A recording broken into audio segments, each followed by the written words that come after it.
வாழ்ந்தாலும் வீழ்ந்தாலும் உன்னோடு பயணிப்பது உன் கர்ம வினை. நீ தண்ணியில் இறங்கிக்கிட்டு சுடுது சுடுதுன்னு கத்துறது உன்னோட உணர்வு. பழுத்த பழம் போல இருக்கிறது தான் உன்னை மான ஈன சூடு சொர்ணம் இருக்கான்னு காரி துப்புனா கூட கம்முன்னு உட்காந்து.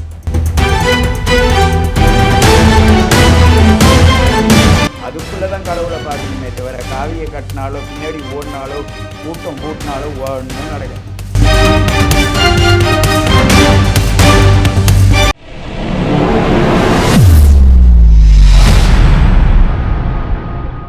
யாரோ டிவைன் நேயர்களுக்கு வணக்கம். 5 தலைமுறை கடந்து 50 ஆண்டு அனுபவம் கொண்ட சித்த யோகி பேரம்பலவாணன் ஐயா அவர்களுடன் இன்றைய நேர்காணல். வணக்கம் ஐயா. வணக்கம். வணக்கம். எப்படி ஐயா இருக்கீங்க? நல்லா அருமையாக இருக்குங்க ஐயா. ஐயா, இப்போ என்னோடய முதல் கேள்வி என்னென்னா, இப்போது ஒரு விண்ணில் அதாவது இப்போ செவ்வாய் கிரகத்துக்கு ராக்கெட்டை ஏவுறாங்கன்னு வச்சுங்களேன், அதுக்கு கூட ஜோதிடம் பார்த்து தான் அதை செய்கிறாங்க. இந்த உலகமே ஜோதிடத்தை நம்பி தான் சுழண்டுட்டுருக்குன்னு சொல்லிட்டு சொல்லலாம். அப்படி இருக்கும் பட்சத்தில் சில பேர் பார்த்திங்கன்னா இயல்பு வாழ்க்கையை கடந்து இறைநிலையை அடைகிறதுக்காக போகிறவங்களுக்கெல்லாம் ஜோதிடம் வேலை செய்யாதுன்னு சொல்கிறாங்க. உண்மையாலுமே அவங்களுக்கும் ஜோதிடம் வேலை செய்யாதா? சரியான கேள்வி தான். ஒரு மனிதன் தன்னிலை மறந்து அண்ட சராசரத்தில் பிரபஞ்சத்திட்ட தன்னை ஒப்படைச்சிட்டு அவன் அந்த 5 பூதங்களோட தன்னை ஏதாவது ஒரு பூதத்தின் மூலமாக அஷ்டமா சித்தி அடைவதற்கான தகுதி வாய்ந்தவனாக இருந்தால் அவனை இந்த நவக்கோள்களும் கிட்ட நெருங்காது. ஏன்னா ஆகாரம் சாப்பிடும்போது உமிழ்நீர் மூலமாக சகல சுரப்பிகளும் உள்ளுறுப்புகள்லாம் இயங்குவதற்கு சுவாச காற்றும் அன்னமும் உள்ளே போய் செயல்படும்போது அதன் மூலமாக எண்ணங்கள் உருவாகி அதன் மூலமாக வண்ணங்களாக மாறி வண்ணங்களும் எண்ணங்களும் சேர்ந்து அவனுக்கு ஒரு காட்சி பொருளாக அமையுது. ஒரு மனிதனுக்கு நம்ம எப்படி பிரித்து பார்க்குறோம் ஒரு மனிதர்களை? அதுக்குன்னு ஏங்க மேல் ஜாதி கீழ் ஜாதிலாம் கொண்டு வந்துடாதீங்க. ஏன்னு கேட்டால், ஏங்க உடம்புல இருக்கிற சூட்டுக்கு எவங்க ஜாதி படைக்கிறது? உடம்புல இருக்கிற நீருக்கு யார் ஜாதி படைக்கிறது? ஜாதி என்பதெல்லாம் இவங்க வகுத்துக்கிட்ட பாதை. இந்த வர்ண நிலையில் இல்லை, அந்த வர்ண நிலை என்பது எல்லோரும் ஏற்றுக்கொள்ளப்பட்ட விப்ஜிஆர் என்று சொல்லக்கூடிய அந்த வயலட் இண்டிகோ, அது மாதிரி ஸ்கூல் பாடத்திலேயே சயின்டிஃபிக்காக சொல்கிறாங்க. அது மாதிரி உள்ளதை நீங்கள் சிம்பிளாக பார்க்கலாம். இதெல்லாம் பெரிய ஆராய்ச்சி கிடையாது. காலைல குளித்து மூடிட்டு போங்க, சூரியனை பாருங்கள். பார்க்கும்போது கண்ணை மூடிக்கிட்டு பாருங்கள், ஒரு நிறம் தெரியும். கண்ணுக்கு குறுக்க கையை விட்டு பாருங்கள், ஒரு நிறம் தெரியும். அந்த கண்ணுக்கிட்ட நல்லா நெத்தியில் கையை வச்சு பாருங்கள், ஒரு நிறம் தெரியும். இப்படி 7 நிறங்களும் உங்கள் மண்டைக்குள்ளே அது பிரதிபலித்து ஆன்மா சக்திக்கு துணை புரிஞ்சு விப்ஜியார்னு சொல்லக்கூடிய அதே நிறங்களை நமசிவாயம் என்ற பஞ்சாசரத்தோட அகார உகாரத்தோட சேர்ந்து 7 நிறங்களாக மாறி அந்த 7 நிறங்களும் உணர்ச்சி வசப்பட்டு அது சரிகம பதனிசான்னு சப்த சுரங்களாக மாறி உங்களுடைய நாக்கு சும்மா இல்லாமல் வாயை கொடுத்து மாட்டிக்கிட்டு உடம்பு உதவாங்குது. அப்படிப்பட்ட பிறவியை எடுத்து நம்ம செயல்படும்போது இன்னாருக்கு வேலை செய்யும், இன்னாருக்கு வேலை செய்யாதுன்னெலாம் சொல்ல முடியாது. கால சூழ்நிலைக்கு ஏற்ப அவள் எடுத்து போகிற நோக்கம் இருக்குல்ல, அவள் நம்ம இன்றைக்கி கிரகம் 7 நாள் சனி, உன்னை படாத பாடுபடுத்த போகணுன்னு எல்லா ஜோதிடம்னு சொல்லிட்டாங்க. அப்படி இருக்கும்போது அவங்க என்ன செய்கிறாங்கன்னா, ஆன்மா அந்த சனி பகவானுக்கிட்டேயே, சனி பகவான்றது திருட மாட்டேன், பொய் சொல்ல மாட்டேன், ஏமாற்ற மாட்டேன், கொள்ளையடிக்க மாட்டேன், யார் கூடயும் கெடுக்க மாட்டேன் என்ற வைராக்கியத்தில் ஒதுங்கி ஓரங்கட்டி இருந்துட்டா சும்மா போகிறவங்களாம் என்ன செய்வேன், ஐயா ஏன் சும்மா உட்காந்துருக்காரு, ஏன் சும்மா உட்காந்துருக்காரு. அவங்க விவேக் சொன்னது போல் என்ன பாவாடை கட்டி கூட டான்ஸ் ஆட விட்ருவாங்க, இல்லை குங்குமத்தை போட்டு கூட செய்ய வச்சுருவாங்க. இது மனிதனுக்குள்ள அறியாமையின் உச்சக்கட்டத்தில் மாறிடுறாங்க. ஆனால் உண்மையான சத்தியவான் என்பது ஒருத்தவங்க இருக்காங்க. அது யார் ஒருவன் சுவாசத்தை அண்ணாக்கில் மோதி அண்ணாக்கில் போய் அங்கே ஒரு பூட்டு இருக்குது, அந்த பூட்டை திறக்கணுன்னு ஆன்மீகவாதி சொல்லுவாங்க. என்ன ஐயா பூட்டுன்றாங்க, என்ன ஐயா சுவாசன்றாங்க. இந்த கேள்வி கேட்குறவங்க கேள்வி கேட்டுக்கிட்டு தான் இருப்பாங்க. உள்ளே இறங்கி பார்த்தால்தான் உன் அனுபவம் உனக்கு உலக உண்மை என்பதை காட்டும். அப்படிப்பட்ட இந்த உலக உண்மையை தேடி பயணித்தவங்க பல பேர். இவங்கெல்லாம் கிரகங்களும் கிரகணத்தையும் தாண்டி வேலை செய்வாங்க. ஏன்னு கேட்டால் அவன் பிறக்கும்போது கிரகணத்தில் தான் பிறப்பான். சூரிய கிரகணம் சந்திர கிரகணமாக இருக்கிற வீட்டில் போய் பாருங்கள், அப்பா பிள்ளைய அடித்து மோதிக்கிட்டு நிற்கும். அப்படி பார்த்தா வந்து அவங்களோட பிறப்பு ஜாதகம் தான் அவங்க அந்த நிலையை அடையிறதுக்கு காரணம்னு சொல்லணும்ல. நிச்சயமாக நீங்கள் எந்த நிமிடத்தில் நீங்கள் எந்த வண்டியில் ஏறீங்க அந்த வண்டியிலேருந்து நீங்கள் பயணிப்பீங்க. அப்புறம் எப்படி இந்த ஜோதிடம் வேலை செய்யாதுன்னு சொல்ல முடியும்? வேலை செய்யாதுன்னு அவங்க யார் சொல்கிறது? சொல்லத் தெரியாதவங்க அவங்க சொல்லுவாங்க. அந்த நிலையை அடையிறதுக்கே அவங்களோட பிறப்பு ஜாதகம் தான் ஜோதிடம் தான் காரணம் அப்படிங்கும்போது அது வேலை செய்யாதுன்னு சொல்கிறாங்க. சக்திக்கு அப்பாற்பட்டவங்களுக்கு சக்திக்கு உட்பட்டவங்க போய் நிர்ணயம்லாம் பண்ண முடியாது. ஏன்னு கேட்டால் உங்களுக்கு தெரிஞ்ச சமூகத்தில் நிறைய பேர் சின்ன பிள்ளைங்கள்லாம் பெரிய பெரிய சாஸ்திர உண்மைகளையும் மீறி ஆன்மீக உண்மைகளை சொல்ல வராங்க. எங்கே சொல்கிறாங்க? உன் உடம்புக்குள்ளே இருக்கிற தத்துவத்தை தான் சொல்கிறாங்க. அதை இப்படி இப்படி வச்சுக்கோன்னு சொல்கிறாங்க. அதை எப்படி வச்சுக்கிறது தெரியாத தவிக்கிறவங்க வந்து எப்படி தேடலான்னு தேடிட்டு ஓடுறாங்க. அங்கே தான் சாஸ்திரங்களை குறுக்க துணையாக வச்சுக்கிட்டு நான் வாழ்வானான்னு கேள்வி கேட்குறாங்க. நீ வாழ்ந்தாலும் வீழ்ந்தாலும் உன்னோடு பயணிப்பது உன் கர்ம வினை. நீ தண்ணியில் இறங்கிக்கிட்டு சுடுதுன்னு கத்துறது உன்னோட உணர்வு இல்லை. தண்ணியில் இறங்காமல் தரையில் நின்று சில்லுன்னு இருக்குன்னுறது அது உணர்வு. அங்கே தண்ணியில் இறங்கினவனுக்கு ஏன் சுடுதுன்னாக்க, நல்ல பனி காலத்தில் போய் தண்ணியில் இறங்குவான், தண்ணி சுடும். நல்ல வெயில் காலம் மழை காலத்தில் இருக்கும்போது வெளியில் வந்தான்னு வச்சுங்க, குளிர் காலத்தில் உடம்பு சில்லுன்னு இருக்கும். அதனால் இவன் சொல்கிறது பொய்யுன்னு சொல்ல முடியாது, அவன் சொல்கிறது பொய்யுன்னு. மெய்யுணர்வு என்னவோ அந்த மெய்யுணர்வின் படி உன்னை நீ உணரும்பொழுது அங்கு தாங்க ஒரு தத்துவமான ஒரு பிழம்பு ஒன்று ஏற்படும். அது ஆன்மா சக்திக்குள்ளே இருக்குது. அதை வந்து சொல்லவோ கேட்கவோ முடியாது, உணரதான் முடியும். உணர்ச்சிக்குள்ளே நீ பயணிக்கிறாயா இல்லை உணர்வுக்குள் பயணிக்கிறாயா என்றதை மட்டும் நீ நிர்ணயிச்சிட்டா உன்னோட ஆத்ம சக்தி அவ்வளோது அற்புதமாக பயணிச்சுட்டே இருக்கும். இப்போ நீங்கள் சொன்னீங்க அது உணர்வில் பயணிக்கிறாங்களா இல்லை உணர்ச்சிக்குள்ளே பயணிக்கிறாங்கிறது ஒரு வித்தியாசம் அவ்வளோ தான் தெரியுங்க.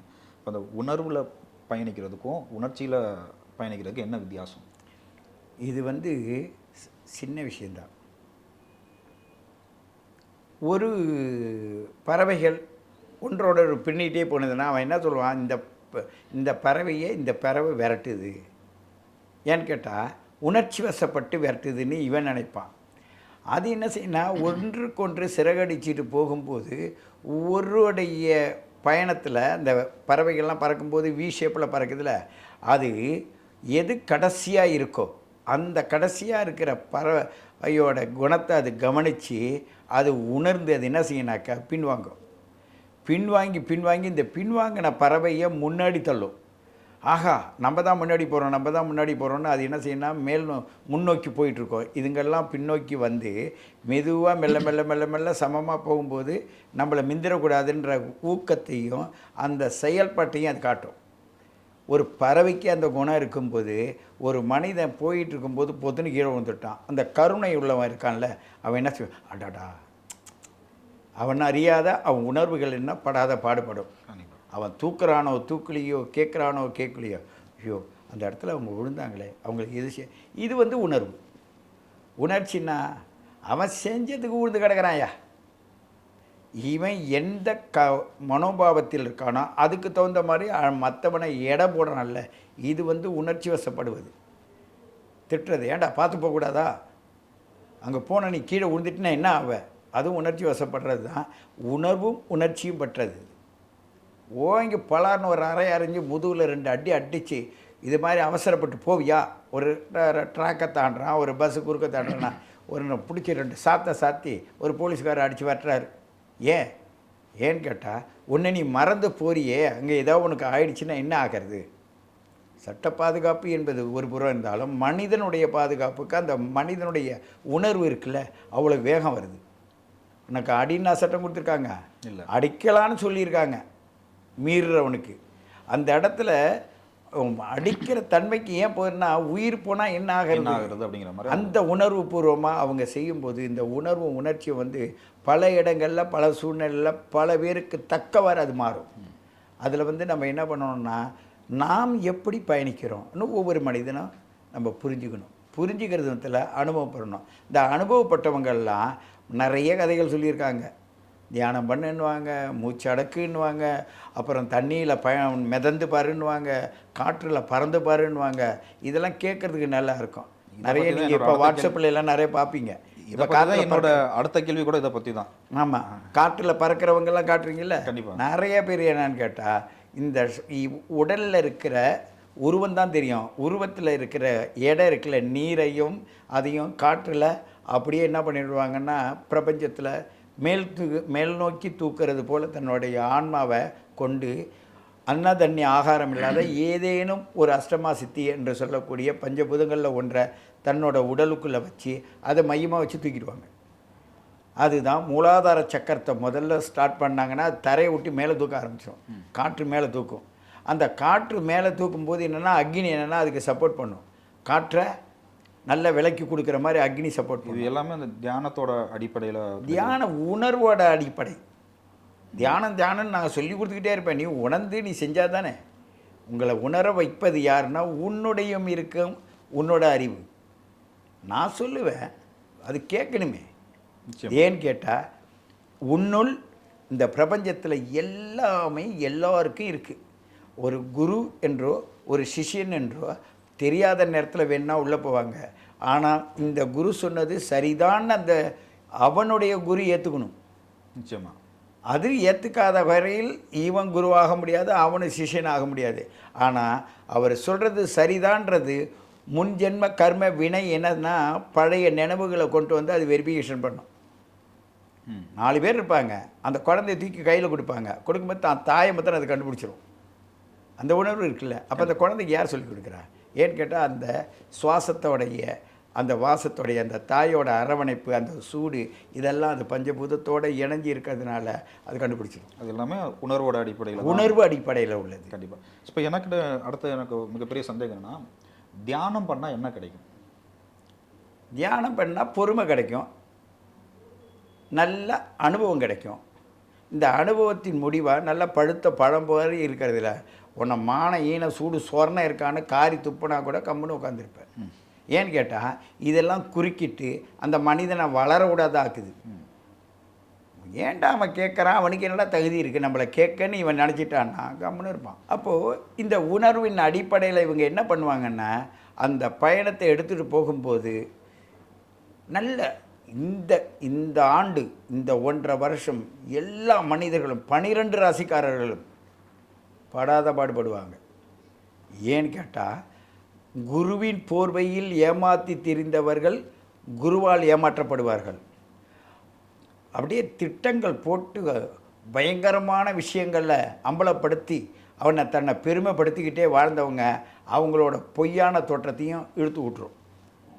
அதுலேருந்து யாருக்குமே விடிவு கிடையாதா? எப்படி விரிவு? விளக்கு இல்லை, வெளியில் வரவே முடியாது. ஏன்னு கேளுங்களேன், அவங்கெல்லாம் தகுதியை மீறிய விஷயங்களில் தான் இறங்கி போனதுனால தான் அதெல்லாம் எடுத்து விட்றோம். எப்பொழுதும் எல்லாருமே அதை அனுபவிச்சு தான். கும்பராசியில் வருகின்ற ராகு ஆண்களை தொல்லை கொடுக்கும். கடந்த ஆண்டு 1.5 வருஷம் பெண்களை தொல்லை கொடுத்தது. சட்டத்திட்டங்கள்லாம் பாருங்கள், பெண்களுக்கு தகுந்த மாதிரிலாம் மாறினுச்சு.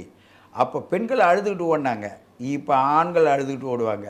இந்த ராகு கேதுகள் மட்டும் எப்படி என்ன செய்யணும், நிழல் கிரகம் தானே சொல்கிறாங்க. ஒரு மாயை தோற்றத்தில் ஒரு கற்பனை கோட்டுக்குள்ளே பயணிக்கும் பொழுது அந்த நிழல் என்னன்னாக்கா ஒரு பிம்பத்தை காட்டும். காணல் நீர்னு சொல்லுவாங்களே, காரில் போகும்போது முன்னாடியில் ஏதோ தண்ணி நிற்கிற மாதிரி இருக்கும், போக போயிட்டே இருக்கும். அது மாதிரி தான் இவங்களுக்கு வித்தியாசம் தெரியாத விழுவாங்க. இதுதான் மகாபாரத ராமாயணத்தில் சொன்னாங்கல்ல, நான் அங்கேருந்து வந்தான், பாஞ்சாலியை பார்த்தான், தண்ணியில் விழுந்துட்டான், அவள் சிரித்த சிரிப்பில் அந்த உலகத்தையே அழிக்கிற அளவு கொண்டு போயிட்டு. அது மாதிரி தான் வெட்கப்பட வேண்டிய விஷயத்தில் வெட்கப்படாத வாழ்ந்தவர்களுக்கெல்லாம் வெட்கப்படுகின்ற துக்கப்படுகின்ற காலமாக இந்த ஆண்டு மாறும். இப்போ நீங்கள் தியானம் பண்ணால் எல்லாமே கிடைக்கும், சந்தோஷம் கிடைக்கும், நிம்மதி கிடைக்கும்லாம் சொன்னீங்கல்ல. சந்தோஷமும் கிடைக்காது, நிம்மதியும் கிடைக்காது. யாரும் கொடுக்கறது இல்லை, நீ எடுக்கிறது. அதான் எப்படி நீ எதை நினச்சி சந்தோஷம் கேட்குறியோ அதை நினச்சி நீ பயணிக்க போகிற.